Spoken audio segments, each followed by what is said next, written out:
Hello students, UV visible spectroscopy के lecture 7 में आज हम कवर करेंगे UV visible spectra of conjugated enes. जो संयुग्मित ईन्स होती है जिनमें डबल बॉन्ड्स होते हैं और डबल बॉन्ड्स भी कंजुगेशन में, उनके यूवी स्पेक्ट्रम को कवर करेंगे। और आज का जो लेक्चर होगा वो कम्प्लीटली होगा वुडवर्ड फीजर रूल्स के ऊपर, है ना। ये अपन मेजरली इसमें कवर करेंगे, ठीक है। और यहाँ तक अपन ने देख लिया है, ये अपना जो सिलेबस है उसके यहाँ तक के टॉपिक है वो हम कवर कर चुके हैं। और आज जो हमारा है वो कंजुगेटेड ईन्स, और उसका नेक्स्ट जो होगा वो होगा इनॉन्स के ऊपर, और फिर उसके बाद एप्लीकेशन अपन देखेंगे। फिर ये यूनिट जो है वो पूरी कंप्लीट हो जाएगी, ठीक है। तो यूवी स्पेक्ट्रा ऑफ कंजुगेटेड ईन्स, है ना। ईन्स क्या होती है? जिनमें पाई बॉन्ड होता है ना। ऐसे कंपाउंड जिनमें कंजुगेटेड पाई बॉन्ड्स होते हैं उनको अपन ईन्स कहेंगे, है ना। जैसे एक से ज़्यादा या दो से ज़्यादा अगर पाई बॉन्ड्स है तो उनको पॉली ईन्स अपन कह सकते हैं, है ना, ठीक है। तो इनके जो यूवी स्पेक्ट्रा है वो मेजरली तो अपन पीछे वाले जो लेक्चर्स है उसमें कवर कर चुके हैं। आज मैं सिर्फ उसकी समरी बताऊंगा यहाँ पे, फिर उसके बाद अपन चलेंगे वुडवर्ड फीजर रूल के ऊपर। समरी क्या है वो देखते हैं कि जैसे मान लो कि एक कंपाउंड है जिसमें एक पाई बॉन्ड प्रेजेंट है, ठीक है। ये कंपाउंड है और इसमें पाई बॉन्ड प्रेजेंट है और सिग्मा बॉन्ड्स भी प्रेजेंट है। तो यहाँ पे कौन कौन से ट्रांजिशन पॉसिबल है? ट्रांजिशंस यहाँ पे पॉसिबल है, एक तो पाई बॉन्ड है तो पाई टू पाई स्टार जो ट्रांजिशन होगा वो लोअर एनर्जी का ट्रांजिशन होगा। तो सबसे ज़्यादा जो फेवरेबल ट्रांजिशन है वो कौन सा है? पाई टू पाई स्टार ट्रांजिशन, क्योंकि यहाँ पे एक पाई बॉन्ड प्रेजेंट है, ठीक है। तो अगर ये यूवी विजिबल क्षेत्र से अगर ये एनर्जी का एब्जॉर्प्शन करके अगर इलेक्ट्रॉन्स का ट्रांजिशन पाई से पाई स्टार में होता है तो ये जो पाई बॉन्ड है ये पाई बॉन्ड टूट जाएगा, है ना, और ये इस तरह से रेडिकल में कन्वर्ट हो जाएगा, है ना, ठीक है। तो ये पाई टू पाई स्टार ट्रांजिशन होता है। और अगर एनर्जी लेवल्स को अगर अपन देखें तो एनर्जी लेवल्स किस तरह से होंगे? जैसे ये दो एनर्जी लेवल्स होंगे इसमें, एक पाई और एक पाई स्टार मॉलिक्यूलर ऑर्बिटल, है ना। ये इनको अपन ने एनर्जी के बढ़ते हुए क्रम में इनको अरेंज अपन ने किया है। ये दो मॉलिक्यूलर ऑर्बिटल है, इसमें दो इलेक्ट्रॉन्स भरे जाएंगे क्योंकि एक बॉन्ड जो है वो दो इलेक्ट्रॉन से मिलके बना है। और ये जो ऑर्बिटल है, मॉलिक्यूलर ऑर्बिटल है, इसको अपन कहेंगे होमो, है ना, हाईएस्ट ऑक्यूपाइड मॉलिक्यूलर ऑर्बिटल। क्योंकि ये जो ऑर्बिटल है ये अनऑक्यूपाइड है ना, खाली कक्षक है, तो इसको क्या कहेंगे? Lowest unoccupied molecular orbital. HOMO और ल्यूमो इस तरह से अपन ने इनमें बताया। अब जब ट्रांजिशन होगा, पाई टू पाई स्टार ट्रांजिशन होगा, तो किस तरह से होगा? ये पाई से पाई स्टार में ट्रांजिशन, और ये एक इलेक्ट्रॉन उठ के ये ऊपर वाला जो एनर्जी लेवल है पाई स्टार इसमें चला जाएगा। अब चूंकि इलेक्ट्रॉन जो है वो एंटी बॉन्डिंग ऑर्बिटल में गया है इसलिए बॉन्ड टूटेगा, ठीक है। तो इस तरह से ये ट्रांजिशन होगा, और ट्रांजिशन की जो एनर्जी जो होगी वो इन दोनों के एनर्जी गैप के बराबर होगी। ये डेल्टा ई जब एनर्जी इलेक्ट्रॉन्स को मिलेगी तो इलेक्ट्रॉन इस एनर्जी को लेके हायर मॉलिक्यूलर ऑर्बिटल यानी कि पाई स्टार में चले जाएंगे, है ना। तो ठीक है, अब जिस वेवलेंथ पे ये एब्जॉर्प्शन होगा, ठीक है, कहाँ होगा? देखो एब्जॉर्प्शन कहाँ होगा, देखते हैं। यूवी विजिबल जो क्षेत्र है वो होता है 200 से 800 नैनोमीटर के बीच में, ठीक है। ये जो एनर्जी लेवल्स है इनके बीच का जो एनर्जी गैप है वो है डेल्टा ई। अब ये जो डेल्टा ई है ये रिलेटेड होगा किसी लैम्डा से, यानी कि जिस एनर्जी का एब्जॉर्प्शन ये करेंगे, जिन विकिरणों का एब्जॉर्प्शन अवशोषण ये करेंगे, उस विकिरण की जो तरंगदैर्ध्य होगी वो क्या होगी? लैम्डा होगी। यानी कि इस लैम्डा के ऊपर जो एब्जॉर्प्शन होगा, अवशोषण होगा, वो क्या होगा? मैक्सिमम होगा। और यहाँ पे एक बैंड अपने को मिलेगा, और ये जो बैंड आएगा, ठीक है, ये आएगा इस लैम्डा के ऊपर। चूँकि इस लैम्डा के ऊपर ये जो एब्जॉर्प्शन है, अवशोषण है, वो मैक्सिमम हुआ है यहाँ तक, तो इसको क्या बोलेंगे अपन? इसका बोलेंगे लैम्डा मैक्स। ओके, ठीक है। तो ये इनका यूवी विजिबल स्पेक्ट्रम अपने को मिलेगा अगर ये इस रेंज में आता है। तो ज़रूरी नहीं है इसी रेंज में आए, 200 नैनोमीटर के नीचे भी एब्जॉर्प्शन होता है, ठीक है। तो ये जो है ये एब्जॉर्प्शन बैंड अपने को मिला है पाई टू पाई स्टार ट्रांजिशन के कारण, ठीक है। अब अपन कुछ एग्जांपल्स देखते हैं कॉन्जुगेटेड सिस्टम के, जो अपन ने पहले भी देखे हैं लेकिन मैं यहाँ पे फिर से बता रहा हूँ। जैसे एक एग्जांपल मेरे पास है, एथीन एक मॉलिक्यूल है, एथीन एक मॉलिक्यूल है और एक मॉलिक्यूल अपन लेके चलते 1,3 ब्यूटाडाइन,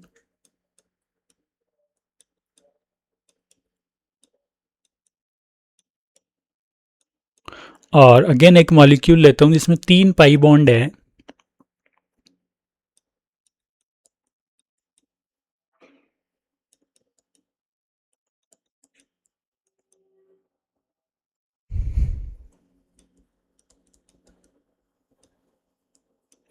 ये 135 हेक्साट्राईइन है, 135 हेक्साट्राईइन, और ये है 13 ब्यूटाडाइन, 135 ब्यूटाडाइन, और ये है इथीन, ठीक है। तीनों में अगर अपन पाई बॉन्ड्स देखें तो यहाँ पे नंबर ऑफ पाई बॉन्ड्स है 1, यहाँ पे नंबर ऑफ पाई बॉन्ड्स है कितने 2, और यहाँ पे नंबर ऑफ पाई बॉन्ड है 3, ठीक है। कॉन्जुगेशन है, कॉन्जुगेशन देखें इनमें, संयुग्मन है ना। तो यहाँ पे तो चूंकि एक ही पाई बॉन्ड है तो कॉन्जुगेशन नहीं होगा, लेकिन यहाँ पे 2 पाई बॉन्ड है वो भी अल्टरनेट है ना, एक छोड़कर एक डबल बॉन्ड, फिर सिंगल बॉन्ड और फिर डबल बॉन्ड, तो इसमें अपन कहेंगे कॉन्जुगेशन इसमें प्रेजेंट है। और यहाँ पर भी डबल बॉन्ड, फिर सिंगल बॉन्ड, फिर डबल बॉन्ड, फिर सिंगल बॉन्ड और फिर डबल बॉन्ड, तो यहाँ पे कहेंगे अपन कि कॉन्जुगेशन यहाँ पे प्रेजेंट है ना, ठीक है। और अगर अपन लेफ्ट टू राइट अगर चले है ना, तो लेफ्ट टू राइट जाने पे क्या हो रहा है, लेफ्ट टू राइट जाने पे क्या हो रहा है, कॉन्जुगेशन इंक्रीज हो रहा है। यहाँ पे 2 पाई बॉन्ड्स है, दोनों कॉन्जुगेशन में है, लेकिन यहाँ पे पाई बॉन्ड 3 है और तीनों कॉन्जुगेशन में, तो अपन क्या कहेंगे कॉन्जुगेशन इंक्रीज हो रहा है ना। तो यहाँ पे क्या होगा, लेफ्ट टू राइट जाने पे जो कॉन्जुगेशन है वो इंक्रीज होगा, और कॉन्जुगेशन के इंक्रीज होने से क्या होगा, ये होमो और जो ल्यूमो है इनका बीच का जो एनर्जी गैप है वो कम होता है ना, delta E between homo and LUMO decrease है ना, डेल्टा ई डिक्रीज होता है, डेल्टा ई डिक्रीज होगा तो लैम्डा मैक्स क्या होगा, लैम्डा मैक्स इंक्रीज होगा है ना। ये सब जो भी है ये अपन पहले ने कवर कर लिया। क्योंकि आज बात आई है कॉन्जुगेटेड ईन्स के यूवी स्पेक्ट्रा की, तो अपन ने यहाँ पे देखा है ना। इसका लैम्डा मैक्स कितने पे आता है, ये लैम्डा मैक्स आएगा 165 नैनोमीटर पे, ठीक है। इसका एब्जॉर्प्शन बैंड आता है 217 नैनोमीटर पे, और इसका एब्जॉर्प्शन बैंड आता है 253 नैनोमीटर पे है ना। क्योंकि कॉन्जुगेशन इंक्रीज हो रहा है, संयुग्मन में वृद्धि हो रही है, इस वजह से जो लैम्डा मैक्स है एब्जॉर्प्शन बैंड है वो हायर लैम्डा की तरफ शिफ्ट होता है, और इस शिफ्ट को अपन क्या कहते हैं, बैथोक्रोमिक शिफ्ट अपन ने इसको कहा है, ठीक है। तो ये हुआ। अब हम देखेंगे वुडवर्ड फीजर रूल, ठीक है। वुडवर्ड फीजर रूल क्या होता है, देखो यूवी विजिबल स्पेक्ट्रोस्कोपी में क्या होता है कि हमने अभी 3 एग्जाम्पल देखे, इथीन, फिर उसके बाद 13 ब्यूटाडाइन और फिर 135 हेक्साट्राईइन है ना। तो यहाँ पे एक कॉमन सा रूल यहाँ पे फॉलो हो रहा है कि कॉन्जुगेशन इंक्रीज होगा तो लैम्डा मैक्स इंक्रीज होगा है ना। तो अपन प्रिडिक्ट कर पा रहे हैं है ना, हम ये अनुमान लगा पा रहे हैं कि लैम्डा मैक्स कहाँ तक जाएगा, एक अनुमान हमने लगाया कि बढ़ेगा, और ये अनुमान भी अपन लगा सकते हैं कि कितने तक बढ़ेगा, लगभग कितना बढ़ेगा, ये अनुमान अपन लगा सकते हैं, ठीक है। तो कॉन्जुगेटेड सिस्टम्स में लैम्डा मैक्स फाइंड आउट करने का एक तरीका ये होता है ना। जैसे मान लो एक एग्जाम्पल है, जैसे ये एक एग्जाम्पल है, ठीक है। ये एक मॉलिक्यूल है,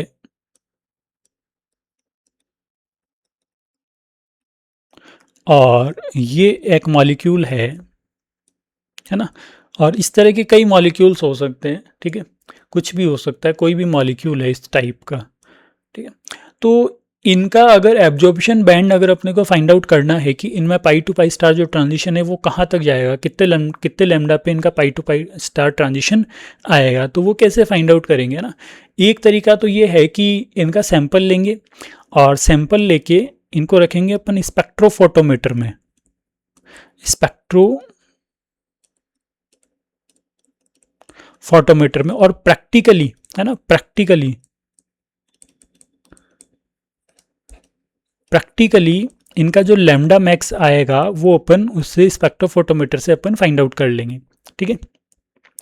दूसरा तरीका ये है कि अपन कैलकुलेट करें, है ना, कॉपी और पेन लेके डायरेक्ट अगर अपन कैलकुलेट करें, है ना, वो किससे पॉसिबल होता है, वो पॉसिबल होता है वुडवर्ड और फीजर रूल से, ठीक है। तो वुडवर्ड फीजर जो रूल है, कोई भी कॉन्जुगेटेड सिस्टम है उसके लिए, है ना, उसके लिए लैम्डा मैक्स को कैलकुलेट करने की, है ना, जो तरीका जो बताता है वो तरीका अपने को किसने बताया, वुडवर्ड और फीजर ने, पहले वुडवर्ड ने और फीजर ने, फिर उसके बाद उसमें मॉडिफिकेशन किया। तो इस रूल को अपन कंप्लीटली क्या कहेंगे, वुडवर्ड फीजर रूल, है ना। कुल मिला के है क्या, जो चीज़ अपन प्रैक्टिकली कर रहे हैं वो कॉपी पेन लेके करेंगे, वुडवर्ड फीजर रूल से कैलकुलेट करेंगे, हाँ, है ना, पेन से। अभी एग्जाम्पल लेके भी अपन इसमें देखेंगे कि एग्जाम्पल जैसे ये जो मॉलिक्यूल्स है इनका लैम्डा मैक्स कितना आएगा, इनका लैम्डा मैक्स कितना आएगा। अब बात आती है क्या दोनों सेम आएंगे क्या, है ना। प्रैक्टिकली जो होगा वो तो एक्चुअल करेक्ट होगा, है ना, जो चीज़ अपन ने प्रैक्टिकल करके देखी है वो तो एक्चुअल करेक्ट है। कैलकुलेटेड में डिफरेंस आ सकता है ना। तो थोड़ा बहुत डिफरेंस पॉसिबल है, लेकिन लगभग ये जो मान जो आता है वो लगभग समान आता है ना। थोड़ा बहुत ऊपर नीचे 2 नैनोमीटर, 3 नैनोमीटर, 4 नैनोमीटर ऊपर नीचे तक ये वैल्यू हो सकती है ना। तो वुडवर्ड फीजर रूल क्या है कि यूवी विजिबल स्पेक्ट्रोस्कोपी में अगर अपने को एब्जॉर्प्शन बैंड जो है ना, एब्जॉर्प्शन मैक्सिमा है, अगर उसको अपने को ज्ञात करना है लैम्डा मैक्स की अनुमानित, यहाँ पे अपने एक वर्ड काम में लिया है एस्टिमेटेड, कैलकुलेटेड, यानी कि अनुमानित, केवल अनुमानित वैल्यू ही लैम्डा मैक्स की ये बताता है ना। अनुमानित मान ज्ञात करने के लिए इसको उपयोग में लिया जाता है। अब कैसे करेंगे ज्ञात, वो देखना है अपने को, क्योंकि लैम्डा मैक्स अपने को निकालना है। तो ये कैसे आएगा, देखो इसके लिए अपन लेते हैं सबसे पहले पेरेंट वैल्यू। कोई भी जो मॉलिक्यूल है उसकी एक पेरेंट वैल्यू होगी, है ना, और इसको अपन बेस वैल्यू भी कह सकते हैं। पेरेंट वैल्यू या बेस वैल्यू, मूल मान, है ना। किसी भी मॉलिक्यूल के लिए या कोई भी जो एग्जाम्पल है उसके लिए अपन सबसे पहले क्या लिखेंगे, इसका मूल मान लेंगे, और फिर इस मूल मान में कुछ अपन जोड़ देंगे, इंक्रीमेंट इसमें कर देंगे, और फिर दोनों को जब ऐड करेंगे तो अपने पास जो अनुमानित लैम्डा मैक्स है उसका मान अपने पास आ जाएगा, ठीक है। तो अब अभी तक ये चीज़ हमें समझ में नहीं आई कि करना कैसे, है ना। हमें ये नहीं पता कि जो पेरेंट वैल्यू है वो क्या है, हमें ये नहीं पता कि जो इंक्रीमेंट करना है वो कितना करना है और कैसे करना है ना। ये दोनों चीज़ें हमें समझनी है, ठीक है। तो पेरेंट वैल्यू ये 4 अपने को याद रखनी है, 4 पेरेंट वैल्यू अपने को याद रखनी है ना। और कहाँ इनको यूज़ करना है वो भी मैं आपको बताऊंगा, ठीक है। जैसे मान लो अगर ओपन चेन सिस्टम है, अगर खुली श्रृंखला है ना, कोई भी मॉलिक्यूल है, अगर वो खुली श्रृंखला के रूप में अगर प्रेजेंट है और उसमें अगर ब्यूटाडाइन सिस्टम में है ना, ब्यूटाडाइन अगर उसमें सिस्टम है, तो उसकी जो पेरेंट वैल्यू अपन लेंगे वो कितनी लिखेंगे, 217 नैनोमीटर, है ना। एग्जाम्पल से समझ में आएगा, अभी नहीं आएगा, अभी हमें सिर्फ इसको देखना है, समझना है और इसको याद करना है, ठीक है। अगर ब्यूटाडाइन अगर सिस्टम है तो उसकी पेरेंट वैल्यू कितनी लेंगे, 217 नैनोमीटर में लेनी है। अगर ए साइक्लिक ट्राईइन है तो 245, इसके एग्जाम्पल बहुत कम होंगे। अगर होमो एनुलर कंजुगेटेड सिस्टम है ना, समवलयी डाईइन है, क्या होती है आगे बताऊंगा, बट अभी समझो इसको 253 नैनोमीटर इसको अपने को लेना है, 253 नैनोमीटर, ठीक है।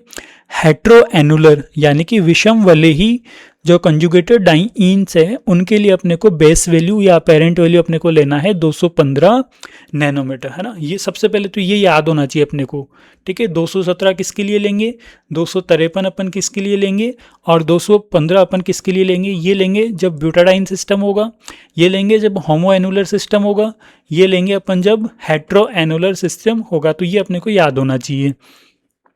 फिर उसके बाद है इंक्रीमेंट। अब इंक्रीमेंट कब, है ना, इंक्रीमेंट कब करना है और कितना करना है वो चीज़ अपने को समझना है, ठीक है। देखो इंक्रीमेंट कब करेंगे, अगर कोई सब्सिट्यूएंट जुड़ा हुआ हो, है ना। कौन सा सब्सिट्यूएंट, जैसे मान लो एल्काइल सब्सिट्यूएंट अगर हो, है ना, जैसे CH3 है या फिर C2H5 है, इस तरह का अगर कोई सब्सिट्यूएंट या प्रतिस्थापी अगर जुड़ा हुआ हो, तो जो पेरेंट वैल्यू है, मूल मान जो है उसमें 5 नैनोमीटर ऐड कर दो। अगर कोई कंजुगेटेड सिस्टम से लगा हुआ अगर कोई रिंग रेजिड्यू है, वलय अवशेष है, क्या होता है आगे बताऊंगा, बट अगर वलय अवशेष अगर है तो उसमें कितना जोड़ेंगे, 5 नैनोमीटर। अगर कोई एक्सोसाइक्लिक डबल बॉन्ड अगर प्रेजेंट है ना, एक्सोसाइक्लिक डबल बॉन्ड बाह्य चक्रीय द्विबंध अगर उपस्थित है, तो उस स्थिति में फिर से 5 नैनोमीटर ऐड कर देंगे। और अगर कोई डबल बॉन्ड एक्स्ट्रा में आ रहा है और वो भी कंजुगेशन में है, तो इसको क्या कहेंगे, डबल बॉन्ड एक्सटेंडिंग कंजुगेशन, संयुग्मन का विस्तार करने वाला द्विबंध। तो उसके लिए अपन ऐड करेंगे 30 नैनोमीटर, अपन उसके लिए ऐड कर देंगे, ठीक है। अब देखो अगर कोई ऑक्सोक्रोम ग्रुप अगर जुड़ा हुआ है, कौन सा हो सकता है, अगर एल्कोक्सी ग्रुप है ना, तो उसके लिए 6 नैनोमीटर ऐड करेंगे। SR, है ना, थायोएल्किल ग्रुप है, तो उसके लिए 30 नैनोमीटर अपन ऐड कर सकते हैं। क्लोरीन और ब्रोमीन, क्लोरो और ब्रोमो ग्रुप अगर जुड़े हुए हो, तो इसके लिए दो कंडीशन है कि अगर साइक्लिक सिस्टम है, चक्रीय तंत्र, है ना, चक्रीय तंत्र अगर है साइक्लिक सिस्टम में, अपन ऐड करेंगे कितना, 5 नैनोमीटर। और अगर असाइक्लिक है, असाइक्लिक के लिए अपन ऐड करेंगे +17 नैनोमीटर, ठीक है। और अगर NR2 ग्रुप अगर जुड़ा हुआ है तो उसके लिए ऐड करेंगे 60 नैनोमीटर, ठीक है।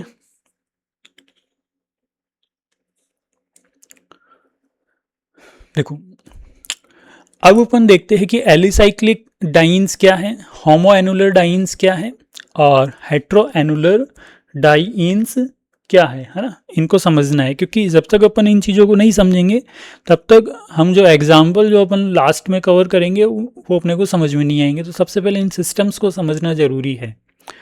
देखो एलिसाइक्लिक डाइन्स या फिर जो ब्यूटाडाइन सिस्टम है ना, उनमें क्या होगा, रिंग नहीं होगी, है ना, ओपन चेन सिस्टम होंगे। जैसे ये 1,3 ब्यूटाडाइन सिस्टम है,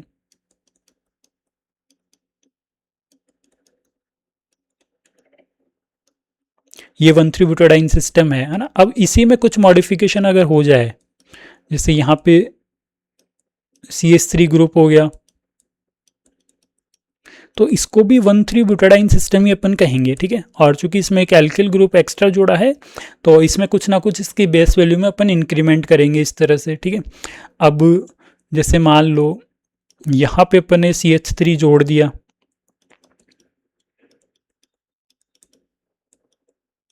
और यहाँ पर भी अपन ने CH3 जोड़ दिया, लेकिन जो जो बेसिक जो सिस्टम है वो ये सिस्टम है ना, तो ये अपने को लेना है। और इसके लिए बेस वैल्यू अपन कितनी लेंगे, 217 नैनोमीटर, है ना। तो इस तरह के जो सिस्टम्स है वो एलिसाइक्लिक डाइन्स में आएंगे।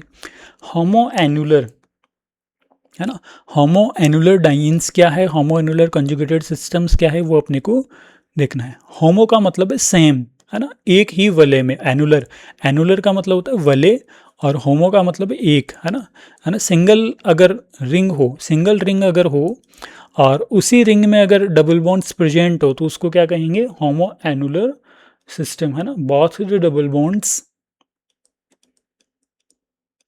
both the double bonds present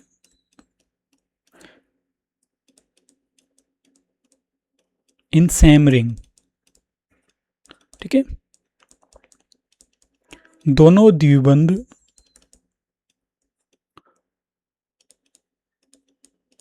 एक ही वलय में उपस्थित हो,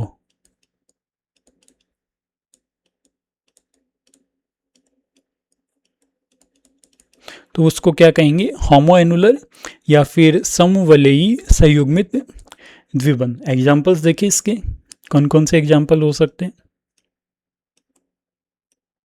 देखो जैसे ये दो डबल बॉन्ड है ना, और दोनों कॉन्जुगेशन में है और दोनों सिर्फ एक ही रिंग के अंदर मौजूद है, तो ये होमोएनुलर होगा।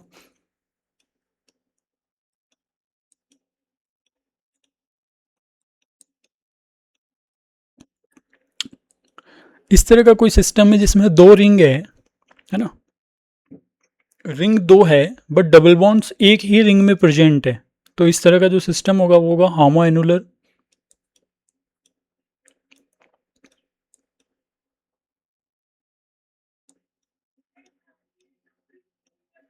ठीक है, इस तरह से अगर डबल बॉन्ड प्रेजेंट है, क्योंकि एक ही रिंग में प्रेजेंट है, तो इसको क्या कहेंगे, होमोएनुलर सिस्टम। ठीक है, बाकी जो है, जो सारी चीज़ें जो क्लियर होगी, जो अपन एग्जांपल्स कवर करेंगे उसमें और ज़्यादा क्लियर होगी, बट करने से पहले ये चीज़ें समझना जरूरी है। ठीक है, और हेट्रोएनुलर क्या होगा, हेट्रोएनुलर में क्या होगा, बोथ द डबल बॉन्ड्स, है ना,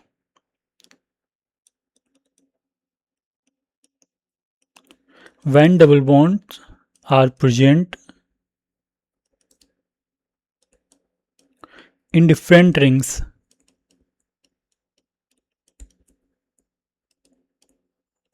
दो अलग अलग रिंग में अगर डबल बॉन्ड प्रेजेंट होंगे तो उसको क्या कहेंगे, हेट्रोएनुलर या फिर विषम वलयी संयुग्मित द्विबंध। एग्जांपल्स देखिए इसके,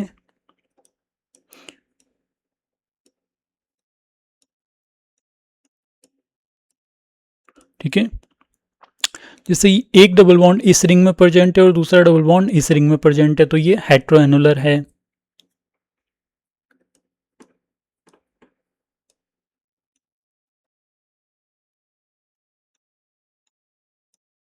ना। ये डबल बॉन्ड इस रिंग में प्रेजेंट है और ये डबल बॉन्ड सेकेंड रिंग में प्रेजेंट है, तो ये भी हेट्रोएनुलर है।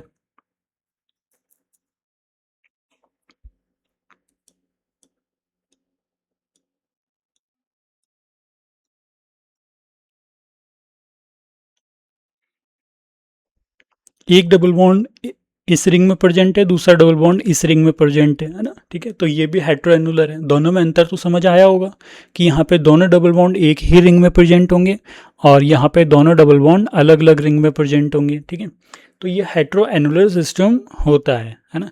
तो अपन ने क्या क्या क्या कवर किया हमने, ब्यूटाडाइन सिस्टम, होमोएनुलर और हेट्रोएनुलर। अब हमें देखना है कि रिंग रेजिड्यू क्या होता है, एक्सोसाइक्लिक डबल बॉन्ड क्या होता है और डबल बॉन्ड एक्सटेंशन क्या होता है। ठीक है, ये समझना जरूरी है। पहले देखो एक्सोसाइक्लिक डबल बॉन्ड्स क्या होते हैं, एक्सो का मतलब होता है बाहर, है ना। जैसे जैसे एक ये रिंग है, ये रिंग है और इस रिंग से ये दो पाई बॉन्ड्स बने हुए हैं, है ना। इस रिंग से ये दो पाई बॉन्ड बने, ये एक तो ये और एक ये, है ना।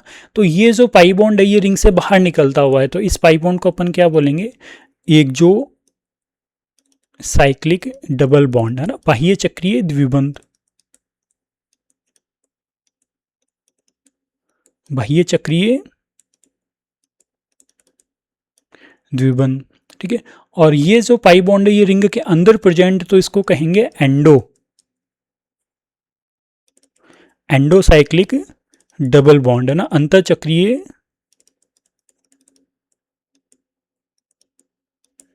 द्विबंध। ठीक है, तो इस तरह से अपने को एक्सो और जो एंडोसाइक्लिक डबल बॉन्ड्स है उनको अपने को पहचानना है। और एग्जांपल्स अपन लेते हैं,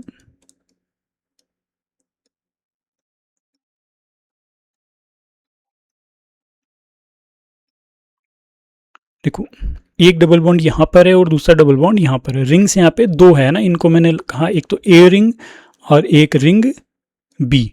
ठीक है, तो एक्सोसाइक्लिक डबल बॉन्ड्स अपने को पहचानना है रिंग ए में और रिंग बी में। ठीक है, देखो ये जो रिंग ए है इसके किसी भी कार्बन से बाहर निकलता हुआ जो डबल बॉन्ड है वो ये वाला है, ये जो डबल बॉन्ड है इस कार्बन से बाहर निकलता हुआ है, इसके लिए ये एक्सोसाइक्लिक डबल बॉन्ड है। तो रिंग ए के लिए एक्सोसाइक्लिक डबल बॉन्ड कितने हैं, एक। अब रिंग बी के लिए देखें, अब जब अपन बी को देख रहे हैं तो ये जो डबल बॉन्ड है ये बी के अंदर प्रेजेंट है और बी के किसी भी कार्बन से एक बाहर निकलता हुआ डबल बॉन्ड नहीं है, ये है लेकिन ये बिल्कुल डायरेक्टली इससे जुड़ा हुआ नहीं है ना, तो इसको एक्सोसाइक्लिक डबल बॉन्ड नहीं बोलेंगे अपन। तो रिंग बी में जो एक्सोसाइक्लिक डबल बॉन्ड होंगे वो होंगे 0, है ना। तो हमारे काम सिर्फ एक्सोसाइक्लिक डबल बॉन्ड आएगा तो काउंटिंग भी अपन सिर्फ उनकी करेंगे। और एक एग्जांपल और बताता हूँ मैं।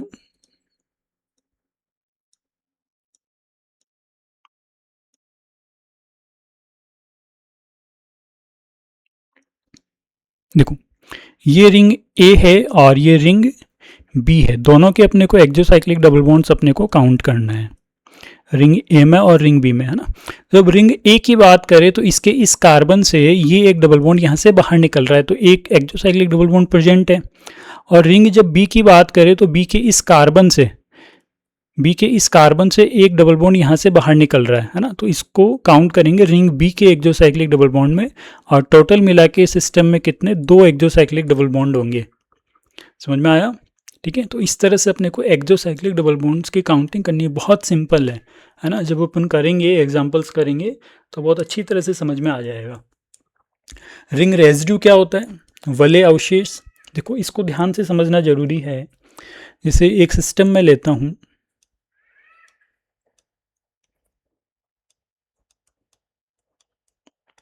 एक सिस्टम मैंने लिया और ये कंजुगेटेड सिस्टम है और इस तरह से इसमें पाई बॉन्ड्स प्रेजेंट है, ठीक है। और ये कंजुगेटेड सिस्टम्स को मैंने इस तरह से ड्रॉ कर लिया कि यहाँ से यहाँ तक जो है पाई इलेक्ट्रॉन्स का डिलोकलाइजेशन होगा, ठीक है। अब ये जो मैंने ड्रॉ किया है ना, ठीक है, तो इस सिस्टम से जुड़ा हुआ रिंग का जो पार्ट है ना, इस सिस्टम से, है ना, इस कॉन्जुगेटेड सिस्टम से जुड़ा हुआ जो रिंग का पार्ट है वो रिंग रेजिड्यू है। उसको अपन क्या कहेंगे? वलय अवशेष कहेंगे। कौन से पार्ट से? जैसे ये जो कार्बन है वो इससे जुड़ा हुआ है तो एक रेजिड्यू, ये जो कार्बन है वो इस कॉन्जुगेटेड सिस्टम से जुड़ा हुआ है तो 2, ये जो कार्बन है वो इससे जुड़ा हुआ है तो 3। तो यहाँ पे रिंग रेजिड्यू कितने होंगे? वलय अवशेष यहाँ पे कितने होंगे? 3। कितने वलय अवशेष होंगे? 3। हमें उन कार्बन एटम्स को देखना है 1, 2 और 3 जो रिंग के कार्बन एटम हो लेकिन इस कॉन्जुगेटेड जो सिस्टम है, इस कॉन्जुगेटेड सिस्टम से डायरेक्टली जुड़े हुए हो, है ना, उनको अपने को काउंट करना है। और एग्जांपल में बताऊं,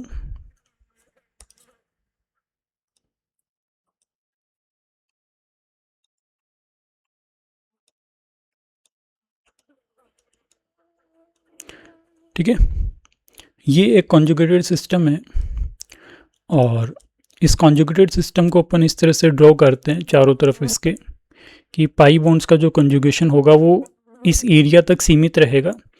और इस एरिया में देखो इस कॉन्जुगेटेड सिस्टम से डायरेक्टली बॉन्डेड कितने कार्बन एटम है? 1, तो 1 रिंग रेजिड्यू, यहाँ ये सेकंड तो 2 रिंग रेजिड्यू, यहाँ पे ये 3 और यहाँ पे ये 4। तो यहाँ पे रिंग रेजिड्यू कितने होंगे? वलय अवशेष कितने होंगे?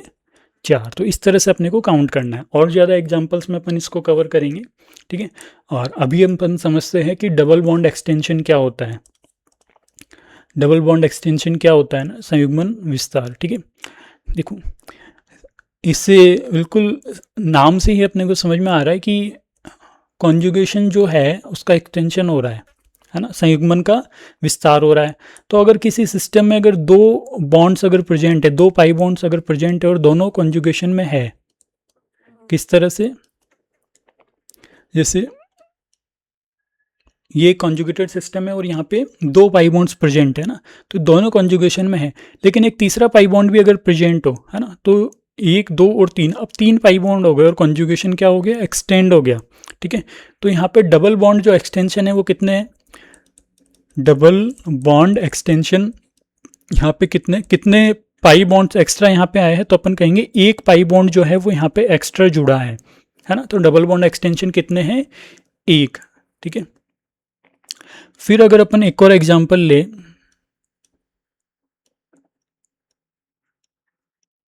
ठीक है, जैसे इस तरह से ये कोई सिस्टम है ना, तो ये कॉन्जुगेशन यहाँ से लेके यहाँ तक पूरा ये कॉन्जुगेशन रहेगा, ठीक है। तो ओरिजिनली कितने पाई बॉन्ड्स होते हैं? 2 पाई बॉन्ड, और यहाँ पे एक्स्ट्रा कितने हैं? 2 से ज़्यादा कितने हैं? तो अपन कहेंगे कि यहाँ पे डबल बॉन्ड एक्सटेंशन कितना है? 2 पाई बॉन्ड यहाँ पे एक्स्ट्रा आए हैं, इसलिए जो डबल बॉन्ड एक्सटेंशन होगा वो भी कितना होगा? 2, ठीक है। और वुडवर्ड फीजर जो रूल है उसके अकॉर्डिंग अगर डबल बॉन्ड एक्सटेंशन है तो उसके लिए अपन कितना एक्स्ट्रा ऐड करते हैं? +30 अपन ऐड करेंगे। रिंग रेजिड्यू के लिए अपन ऐड करते, एक रिंग रेजिड्यू के लिए अपन ऐड करते +5, कितना? +5 नैनोमीटर ऐड करते हैं। तो अगर 4 रिंग रेजिड्यू है तो कितना ऐड करेंगे? 20। अगर 3 रिंग रेजिड्यू है तो कितना ऐड करेंगे? इंक्रीमेंट कितना करेंगे? 15। इस तरह से एक्सोसाइक्लिक डबल बॉन्ड के लिए अपन कितना ऐड करते हैं? +5 नैनोमीटर, ठीक है। तो ये जो भी इस रूल का जो इम्पोर्टेंट पार्ट था कि पहचानते कैसे एक्सोसाइक्लिक को, रिंग रेजिड्यू को और डबल बॉन्ड एक्सटेंशन को, तो वो चीज़ें अपन ने यहाँ पे देखी, ठीक है।